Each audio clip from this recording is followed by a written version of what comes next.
Nicolas, bonjour. Tout faire pour éviter des faillites, des licenciements, c'est la position même de Bruno Le Maire. Il l'a défendu hier sur BFM TV. Quels éléments nouveaux propose le ministre de l'économie? La principale annonce, c'est que là, il demande officiellement aux grandes sociétés foncières qui possèdent des parcs immobiliers d'annuler 3 mois de loyer pour les petits commerçants et pour les TPE.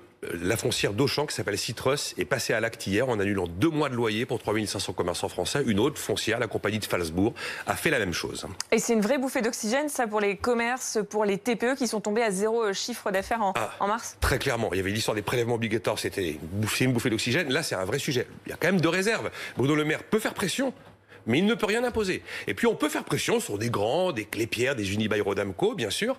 Oui, mais il y a plein de TPE, plein de commerçants qui ont des bailleurs indépendants, voire des particuliers qui ne peuvent, eux, pas du tout renoncer à 3 mois de loyer. Donc il y aura malgré tout quand même des situations très compliquées.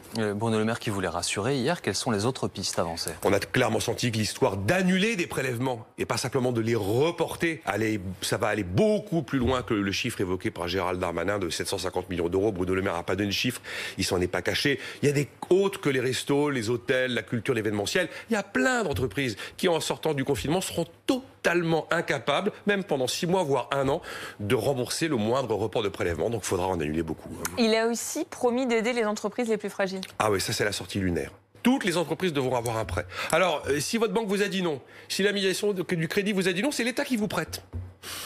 Surprise, 1 milliard d'euros quand même, dans la loi de finances rectificative. Ce qui veut dire que là, on se demande quand même si l'État risque pas finalement de soutenir des entreprises très fragilisées, voire condamnées. Alors Bruno Le Maire dit, il y aura des précautions, on va mettre des conditions. Enfin, le risque de voir dans une fuite en avant l'État subventionner des canards boiteux, c'était assez étonnant lorsqu'il en a parlé et c'était totalement nouveau. Le 4e élément, c'est qu'on aura bien un plan de relance à la sortie, un vrai plan de relance après le plan d'urgence économique qui va soutenir l'offre, l'investissement des entreprises et la demande, la consommation des ménages.